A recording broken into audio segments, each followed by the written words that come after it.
Here we go. Finally, I figured out the light dimmer thing, lower the voltage, and that worked. And then, we're going, get down tonight.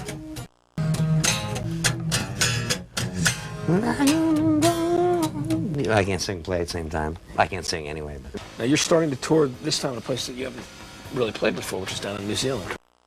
The idea has always been to play as many places as possible. This will be, the 14th, World Extravaganza. And this time we were fortunate enough to be able to make the arrangements and be able to go to Australia and New Zealand. And we all want to go. Yeah. And it's rather, on the one hand, it's kind of sad that we haven't been there for 20 years, but you can't undo that. So we're there now, and we're looking forward to it. That's the starting point. And then we're going to plan to swing by through Europe, then come to America, and actually, we'll see where. Before. Yeah, we'll kind of weave around, Now, working with Gary this time around, and touring with Gary, you're going to be bringing out a lot of different stuff from all the albums. Yeah. And that's because Gary's been not only a fan of the bands, but he doesn't have any preconceived different feelings because he's the third singer. I mean, he's been a fan of the bands, and it's a different creative unit. Let's talk a bit about that. You said you've enjoyed Michael. Rehearsing's been great for you, right? Oh, yeah. I mean, you can't, like Al said earlier, you can't ignore the band's past because that's part of the history of what Van Halen is. And one of the first things Gary said about touring was, God, I want to go back to the first album and do stuff off of every part of this band, which is great because a lot of the stuff we haven't played in a long time. And we said I'm the one before. I'm the one, years. Yeah, 13 years. 13 some odd 13? 14. It's been 20 years since we did this. Daddy's a bass player.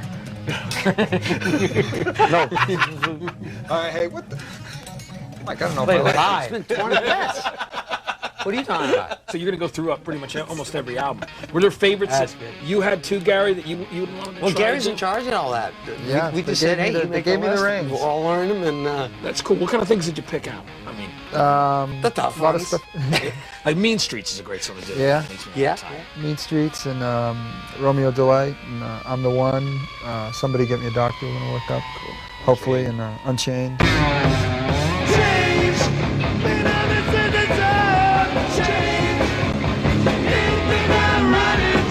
Mike might lead sing a song. Yeah. Thinking about. I don't know if I like this. I don't know if I like this. He sings a song on the record. He's singing a song live. They're already weeding me out. You know.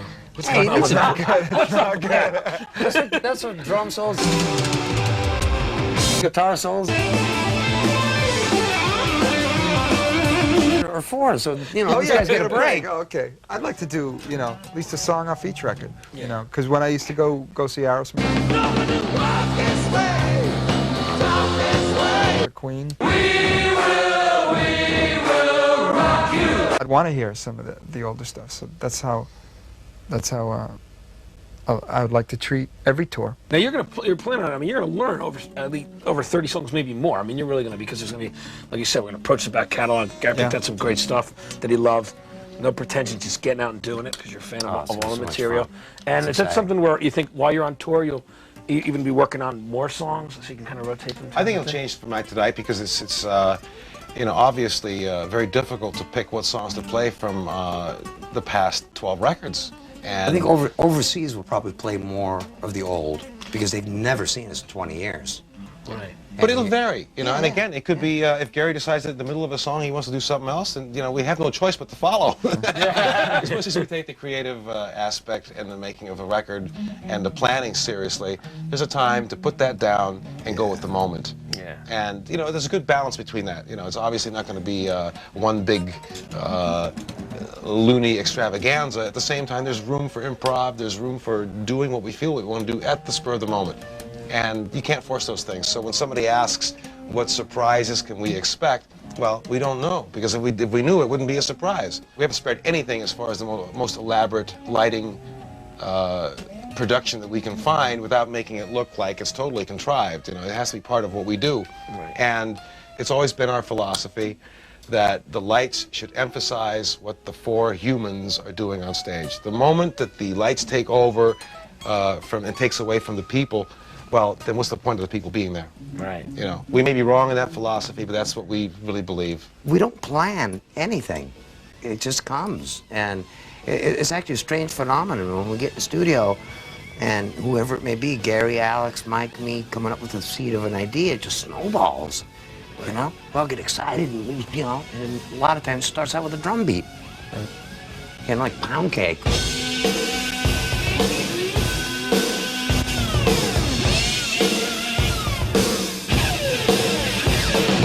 Or without you, pop, boom. Hey, you, wake up! It inspires me. And well, like I said earlier, mainly on this record, it was the lyric. There's not a contrived note or lyric on this record. It all comes from personal or real experience. You know, there's no preaching. We're not on a soapbox. You know, we're not born again. Look at the band like a tree. You know, we just continue to grow. Once the tree stops growing, it dies. Right. And we ain't about to do that. Thanks again for doing Matt Rock, guys. It's great to have you here. Thank you. It was very cool.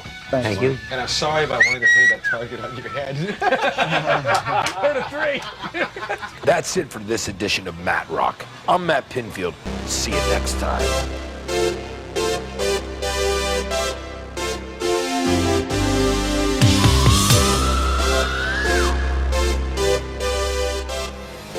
Gunslinger, Heatbringer, Anchorman, Swinger. In the Rock and Roll Theater, there are plenty of players. And then there's Van Halen. First came the Dave years, 11 strong and 6 albums. Then he jumped